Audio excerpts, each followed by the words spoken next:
Hello, welcome back to another video. Today I'm going to show you how you can easily change your account from public to private or private to public, whatever you need.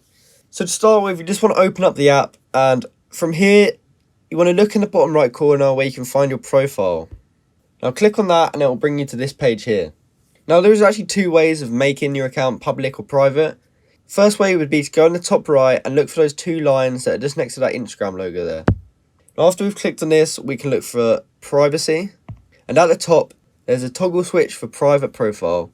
As you can see, my account's currently on private, but if I did want to switch it to public, what I'd do is click the switch, and it will ask me if I'm sure I want to switch my account to public, which means that anyone can see my account and all my threads that I've posted. So the same works for if you want to go the other way. So if your account's on public, this switch will be the other way, and you just want to switch it so that it's on private. Now the second way to actually do this would be to be on a profile page here and go into the top left corner, and as you can see there's a little padlock. So what we can do is we can press on that and this automatically takes us to this page.